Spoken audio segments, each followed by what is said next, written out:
Hello there, welcome back to Home Wizards. I'm Cindy Dole. Hi, I'm Eric Stromer. And we love to improve your home and improve your life. And I don't know about you, Eric, when I am on the weekend thing, I spend a lot of time working, unfortunately, but fortunately, and I feel like it helps me not have as much stress during the week. And I consider home chores work, and I include that every week to work on my closet. Do you ever feel like when the new day, especially with your kids, comes, that there's so many things that can distract you and that need to be done?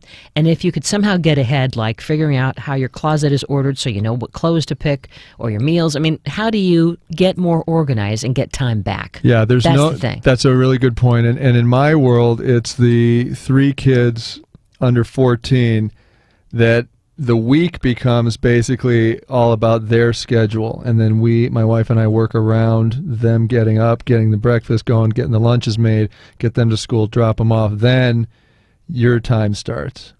And so there's really no time to deal with the chores or the household things that you have to do to keep things in order. To get ahead. Until Saturday or Sunday. And then one of those days you want to spend as a family, and then the other day invariably for us sort of becomes like, okay, this is the day that I can attack some of the things that have gotten out of control, like closets or laundry or whatever else that you would consider.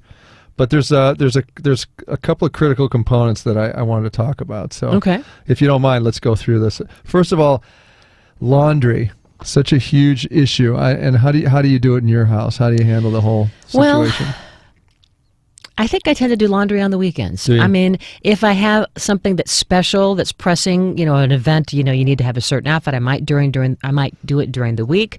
But I think I put my laundry off until Friday night, Saturday morning, and then that's happening while I'm doing other things. Later doing gardening and other home chores. It just feels like I'm getting ahead that way. I don't know. What do you do? Well, we do a combination of things. If we leave it, for some reason, towels are just used and thrown on the floor. We've got boys. Boys, and it's like ponies and water and towels, basically, is my life, right?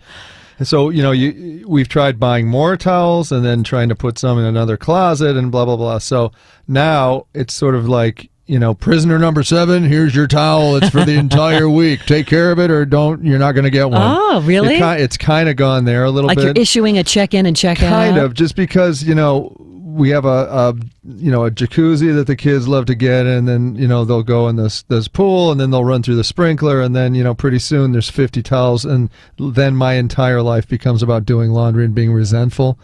So this is one idea and technique that we've tried that seems to work. Just use 1 or 2 towels per week, done. You hang it up. If you don't know how to do that, learn, and then you'll be able to dry off. Well, at the hotels, they do that a lot. They say, please, with a little card, help us all save water. Sure. Keep the towel for the next night if you're staying in the room 2 nights, right? That makes sense. It makes sense. Like, I don't need new sheets in a hotel if I'm there for 2 or 3 nights. I mean, it's nice, it's luxurious, but you really don't need it. No.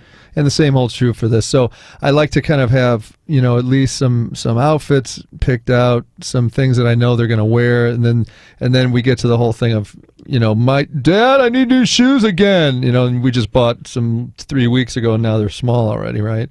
So it's really a constant battle of trying to figure out how to get them to kind of take care of their own stuff, whether it be laundry, towels, outfits.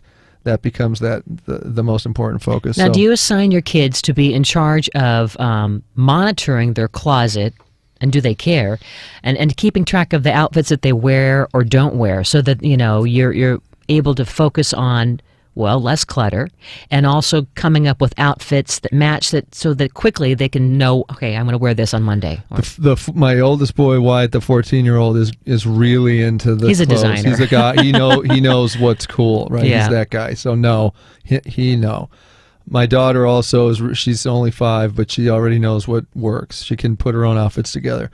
The middle one is basically like me, where it's like, you can't go out in that bag. It's like, there are many times my wife's kind of like, dude, you look like Nick Nolte in the with the trench coat. What are you doing? What's going on, right? So it's important, I think, that you let him be, and he'll figure it out ultimately at some day. But for the most part, we have to completely choose everything and go, these are called pants. Again, you put those on, and they have to fit, sort of, that. So yeah, it kind of depends on the kid. But there's so many great apps out there. I have several on my iPhone to help you take pictures of your clothes. That's a great idea. And then you can keep inventory of what you have, so that when your kids are saying, I need more shoes, you can say, well, wait a minute, hold on a second. You already have 5 pair of this or that, or you've got 5 white shirts. You don't need another white shirt. Right. Absolutely. I think that makes a huge amount of sense. And then the other thing is, to your point, going back to the closet and saying this no longer fits, this no longer works. We'd probably do this not often enough, but probably about every 3 or 4 months, we'll kind of go in and make them all stand there and go, okay, put these pants on. Every Do they 3 fit? or 4. Oh, that's no. good. That's good. Every Get 3 them or out of That's here. good. Yeah. If you haven't worn it in a year, it should go either right. in a box that you donate, or whatever, at a yard sale. The same holds true for my own closet. I've got great stuff that I've gotten from shoots that I've worn for the last 5 months, like our favorite brown shirt of mine that I wore basically every day for about 2 years. It's gone now. It's been is retired. it? Yeah, I finally the Earth got Day rid of it. shirt's gone. Earth Day's gone. Oh yeah. no! But I wanted to make a pillow out of that. Yeah. Is it really gone? Yeah, well, it's been turned into a rag or something. Not even for Hazel? No. Oh. Well, maybe. It'd be maybe cute she can for wear it. Hazel. It would be Hazel cute. is the dog, of course. That's right. But yeah, it's occasionally going in and saying editing and saying, and we've talked about this before. Yeah. But if you've got the black blazer from 1983 when you were in the club and it was the Bobby Brown song you were dancing to, it's probably time to get rid of that blazer. Just that monitoring. Well, another good question to ask is not only have you worn it lately, but would you buy it today? That's a Isn't that a good great way to think about it. Because a lot of times we rationalize, well, but it's still a value and it's still I spent cute. $400 on this. But see, would you really buy that shoulder pad jacket today? No. So then it releases you. The clear soled candy shoes that I wore back in like 81 don't work anymore. Never will again, probably. So the bottom line is, not only are these tricks to being more organized, but now it's going to help you be less stressed for the rest of the week. And that's right. What about the school calendar? I mean, you and Amy are always trying to figure out all these different activities. Do you have some calendars around so that, again, throughout the week, you can be more organized, and on the weekend you can get time back? This is another great question. And the point that I want to make is that we've tried probably 9 different possibilities. We had a full calendar on a wall that was big boxes. And like with Sharpie pens. Sharpie pen. That kind of worked for a couple of months. But the thing that I think really, and actually you turned me onto this, thank you very much, was the Google Calendar. Google Calendar. I think that's great because it's cross-platform, and it can go on your phone, and it can go on your computer at home. And the problem now is for me to remember to enter or to check certain things, or check, because you and I have our business calendar, and then my wife and I have a family thing. She's got her work. I have, so it's kind of unifying all the calendars and I making think we all have that angst because there's so much to juggle, right? And then do the kids keep calendars? Do they monitor? No. They should, and then the school sends email blasts about things you're supposed to do, and then you're supposed to now take that. And I mean, it's insane. All the activities, it becomes overwhelming. But so far, the most successful has been that cross-platform thing that can go, the cloud. Google Calendar in the cloud. Yeah. What about meals? I know whenever we're talking during the week, you say, I'm doing the Costco run. Yeah. Are you getting meals in advance so that, again, during the weekend, or are you shopping on the weekend for the week, so somewhere you feel you've got time back? Usually I'll do that Sunday. Yeah, I'll go to Costco.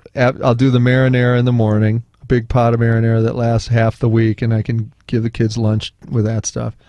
And then I go to Costco. I buy the big, huge amount of stuff. And when the checkout guy's like, "Would you like boxes for your things?" That's when I know I've spent, probably $10,000 on groceries. I got lamb and tires and petroleum jelly and a chainsaw. That's what I love about those stores. Well, it is fun. It is fun to buy those things. But I also love the weekend to make meals in advance and then freeze things, because, again, it's all about feeling like you have time back. Time is just too short. So use that weekend not only for your honey-do list and projects around the house, but this is a project because it's going to make you feel like you're just more free when you're at home. Yeah, I'm getting better at. I do most of the cooking at the house, and I'm getting much better at preparing the meals that can translate across the week to multiple, not just one meal. Good. Yeah. Well, when we come back, we have more fun things to talk about to help you enjoy the spaces you call home, improving your home and improving your life. Eric Stromer, Cindy Dole, Home Wizards continues right after this. Well, if it's stuck, I can twist it. If it's heavy, I can lift it. I'm your Mr. Fix-It.